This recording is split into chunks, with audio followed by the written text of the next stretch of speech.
Hello everyone, I am NocturnalOnion, and this is another Neverwinter video.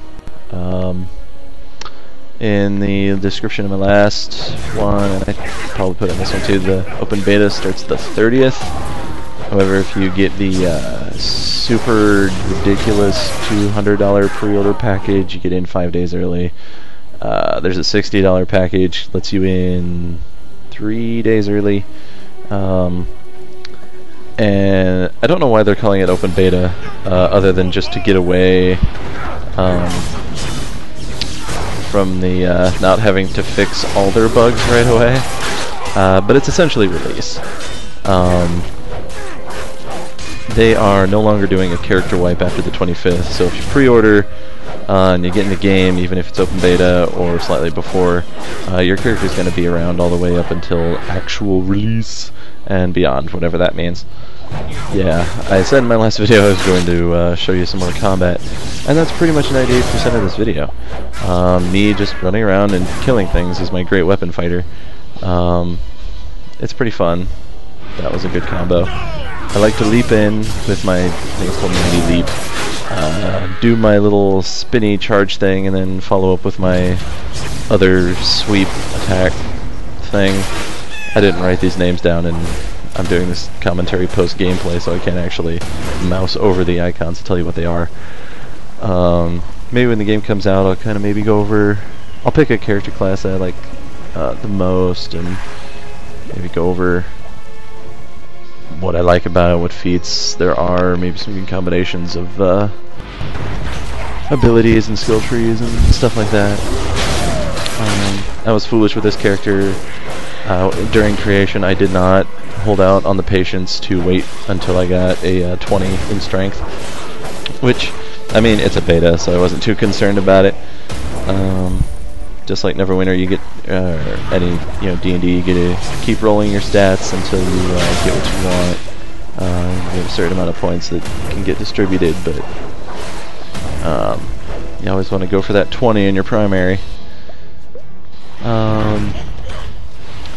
So even though, I mean, I think I'm only a level 6 or maybe even 5 in this video, my combat is kind of limited in what I can do. I can leap, I can do my charge up, and then I can do my other spin attack, like that, which is great for just completely annihilating the lower level mobs.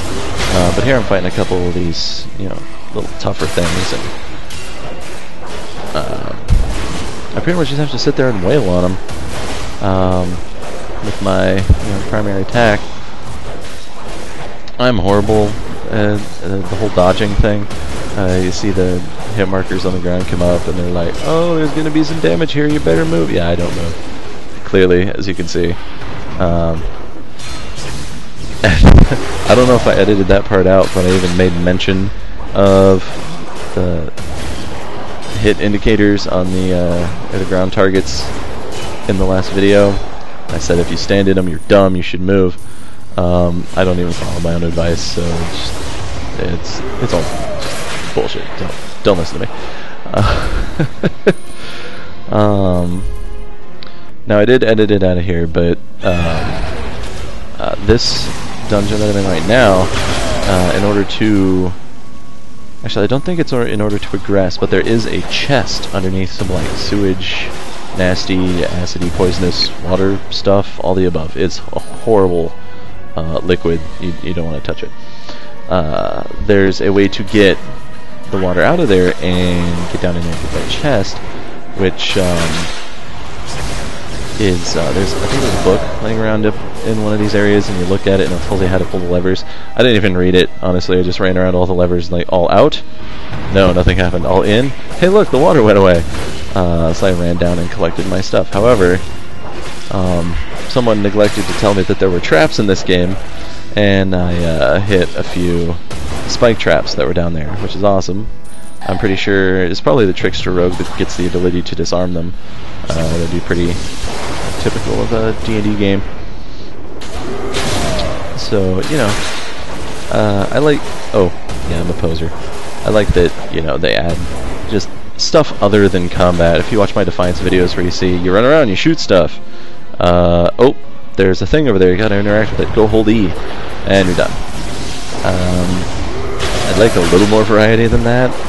Neverwinter seems to provide just a little bit more. And at least the stories are interesting.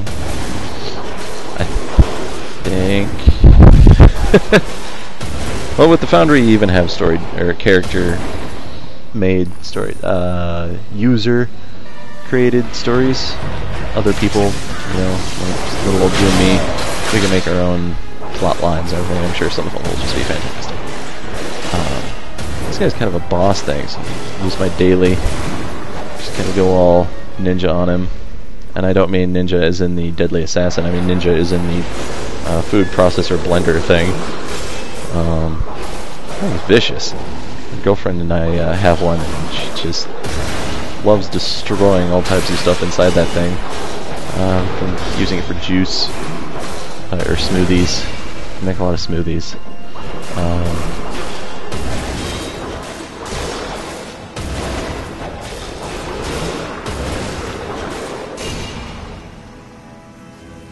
That's a huge digression.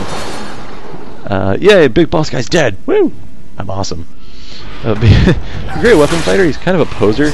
If you are using your main attack and you stop mid-combo, you will just stand there waiting to complete the combo. But you kind of look like you're taking a pose. Kind of look all fancy, like you're trying to prove something. I don't know. It's just really funny. It's fabulous. Do a little more of a little tilt-a-whirl thing here. He's still not dead. As far as mobs go, I definitely am seeing a typical kind of, you got your lower level melee and your lower level range types. And then with the bigger guys, you got your mage types and your tank types. Tank types definitely do a lot of actually they both do knockback. You just tried to avoid it, but it's one of my gripes that I didn't get to in the last video was you'll notice the hit indicators on the ground, and coming up in this last boss fight here, I will try to avoid them. I can use my sprint and try and get out of them. Now you'll see that my character is clearly out of the circle. He still gets hit. It's, see, right there. I don't know if it's registering where my character was at the beginning of my sprint to get out of there, or what, because I was well out of his hit range, but I still got the knockback. It's really aggravating. Overall, I have some gripes about this game, yes. I addressed a few of them in the last video, and a few in this one. They're, you know, it's not game-breaking. So far, it hasn't been a terribly difficult game. Of course, I'm in my low levels, and the levels don't follow typical D&D, where at 20 you're almost a demigod. Or at least just really good.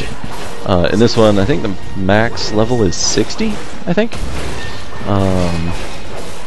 So it follows a more typical level progression, which I'm fine with.